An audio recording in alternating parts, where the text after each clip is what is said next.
ano nga ba ang salaysay? Meron ba kayong ideya kung ano yung salaysay?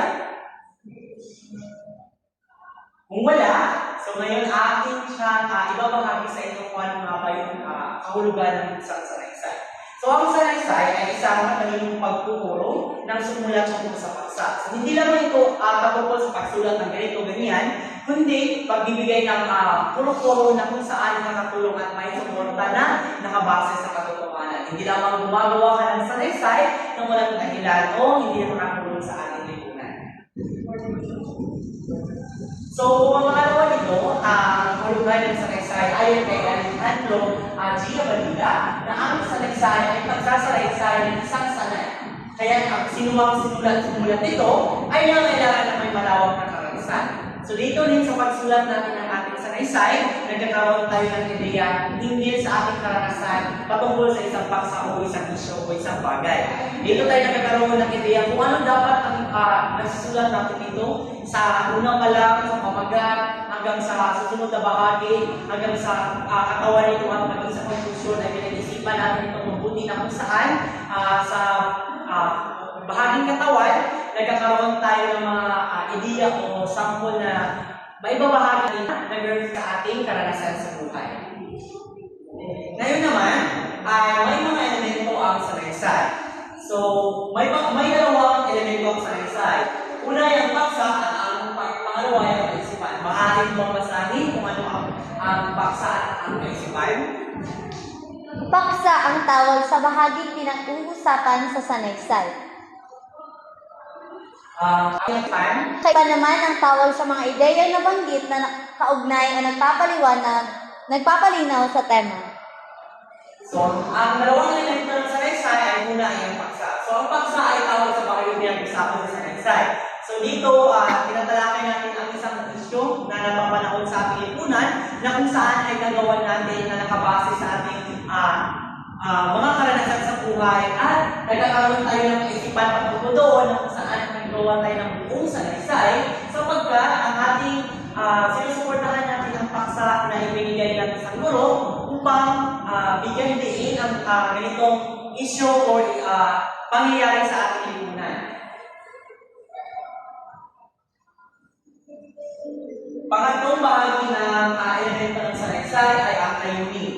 So, ang layunin ay ilan sa mga manunulat sa pagsulat ng salaysay ay upang magturo o magpabatid o manghikayat o mananigsa. Gaya ng sabi ko, mas kadalasan na ginagawa ng salaysay yung mga napapanahong isyu na kung saan ay nagbibigay tayo ng ating puro-puro na nakakatulong sa lipunan at hindi lamang gumagawa ng isang sulat, kundi nagpapabatid na ganito yung nangyayari sa lipunan, ganito yung aking karanasan.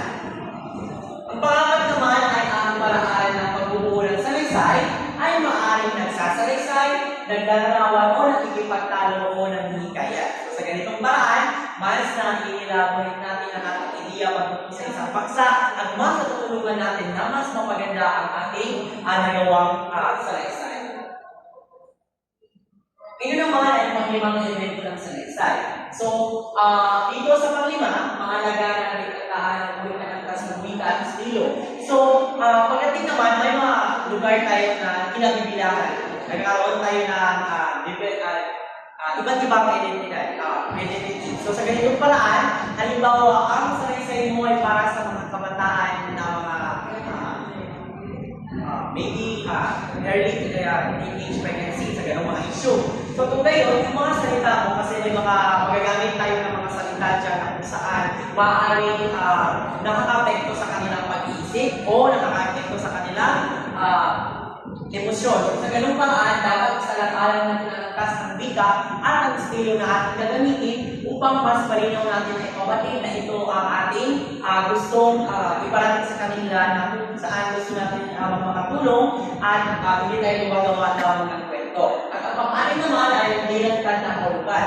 So dito, nagkakaroon tayo ng tinatawag na sa English na flowering words or gumagamit tayo ng mga idiom sa ating pamagat, sa ating sa katawang bahagi upang mas napaganda. Hindi lang siya pagiging creative ang ating nagawa, kundi yung mga hindi dapat mabunyag ng mga salita o hindi dapat tuluyang ipagbigay alam ay gamitan natin na nilagtad na kahulugan.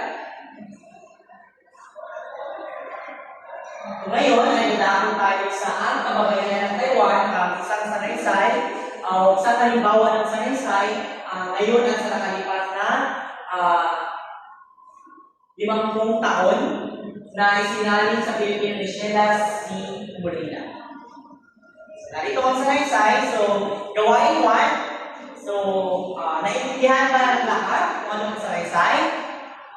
Magaling! Ngayon naman ay nadako na tayo sa unang gawain. So, sa unang gawain, bilang pandalawang aktibidad, so hanap kayo ng inyong kasama kung sino yung maaari kayong tumingin, kung sino yung gusto nyo maging kasama sa gawain ito.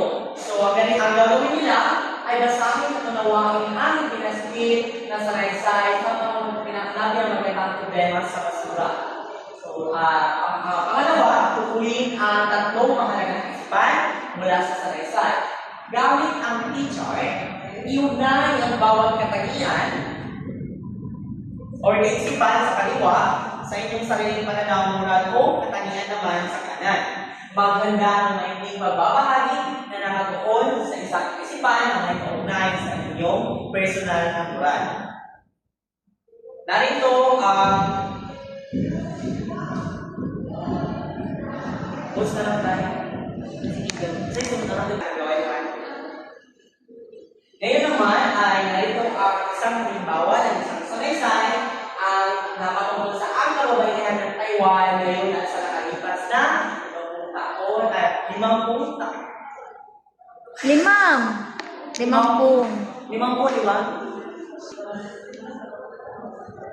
Ngayon naman ay narito ang isang halimbawa ng isang sanaysay na isinalin sa Philippine Nisyelas si Molina na pinamagatan ang kababayan ng Taiwan ngayon at sa nakalipas na 50 taon.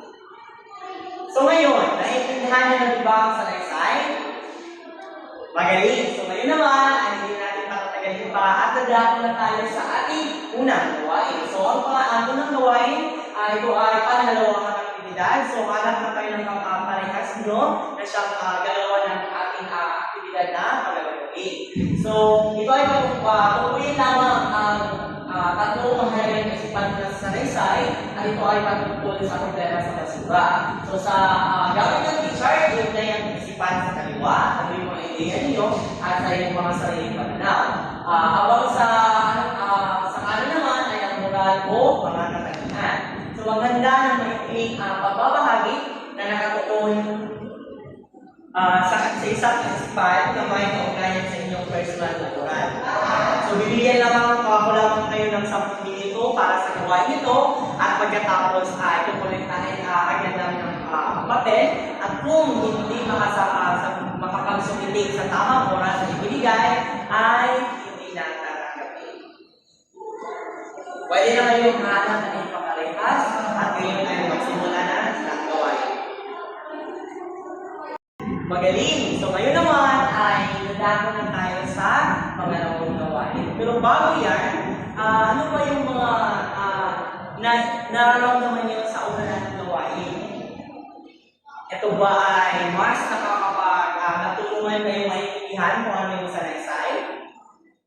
Maraming salamat. So hindi natin patatagalin pa. Tayo nadako na sa pangalawang gawain na kung saan ay balikan natin ang sanaysay natin ginawa kanina yung problema sa basura. So dito, pwede lamang ng isang talata o linya mula sa sanaysay na lubos na tumatak sa iyo. So ito ay isang individual na gawain. So kanina ay magkasabay yung sinagutan o ginawa sa unang aktibidad. Ngayon naman ay mula sa yung ginawang aktibidad ay kukuha kayo ng isang talata ng tumatak sa iyong isipan. So, sa iyong sagot ng papel, yan ang linyang napili mo.